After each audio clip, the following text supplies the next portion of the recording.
Hi, my name is Nisha Campbell. I'm the owner of Be the Light Dance Company. We have been a company since 2012. It was something that I hadn't planned on doing. It was always a secret dream to have a dance studio, but I never thought it would be possible because of financial reasons. But the Lord saw differently and blessed me with the studio that I grew up in. So now this has become my business. So I've been teaching dance since I was 15. It was a way for me to actually pay for my dance classes.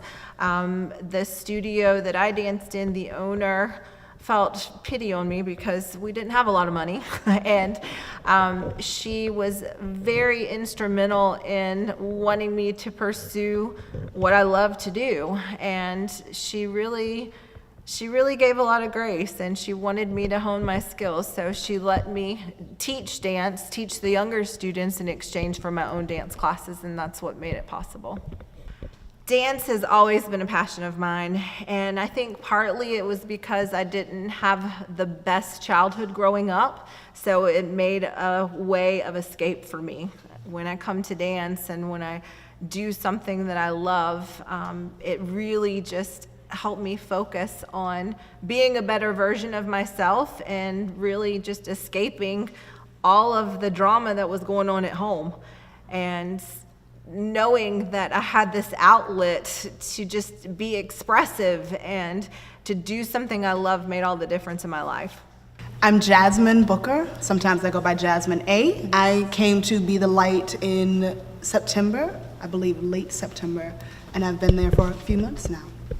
Dance has definitely been a home, and my family is actually full of artists, so we have teachers and poets and singers and dancers, and so it's kind of been a rite of passage in my family.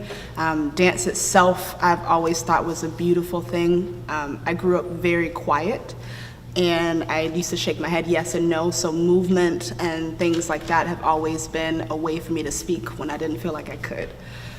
Yeah. I absolutely believe that children that are involved in after-school activities like dance has a positive impact on them. For one, it gives them a place to go and it gives them an outlet just like it gave me.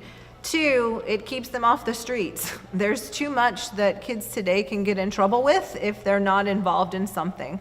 And three, again, it is not, kids don't always have the best home life. We live in an age where most families are broken homes and kids are being raised by single parents or even grandparents. To have a strong core family is really something not of the norm anymore. And I see that with the kids that come into our studio. So I'm thankful that I can provide this outlet for them, this safe place for them, and I definitely think it really improves their self-confidence, gives them a sense of value, and gives them a safe place to do what they enjoy. So I've been extremely fortunate to watch several girls in our studio grow up and then eventually graduate and move on in life.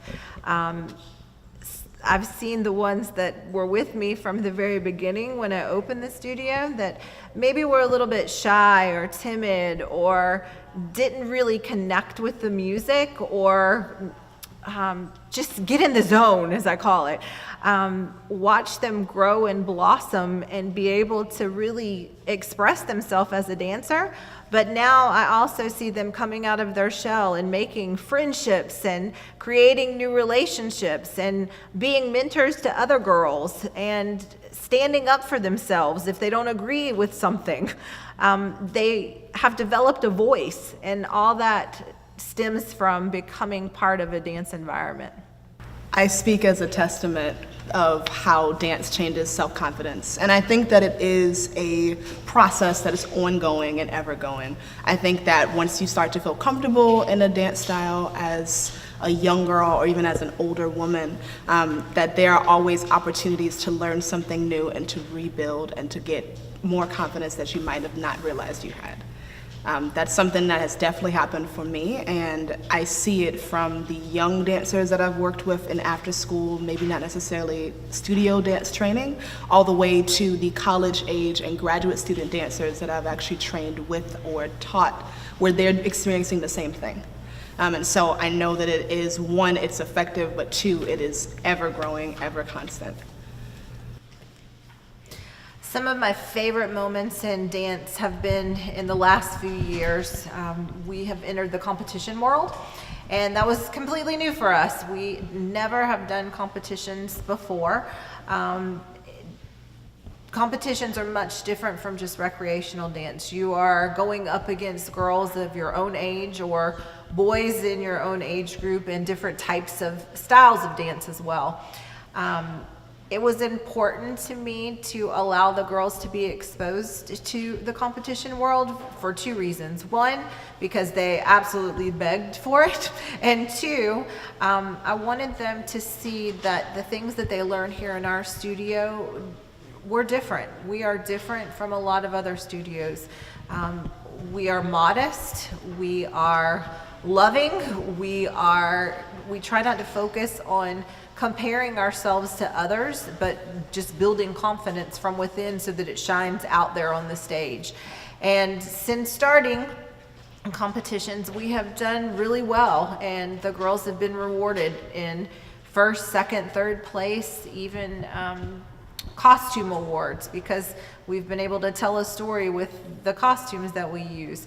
But the most important award to me comes when we're recognized as a group for how we treat others. And that's what this award is for that we got this year. It's called the Class Act Award. And we were recognized by the management of the Revolution Talent Company for just being that loving, kind, considerate studio that was at the competition that weekend. So it's awards like these that mean the most to me, because we are more than just a dance studio. We're trying to instill values and integrity into these girls, and when their light shines beyond the stage and into our community, that means the most.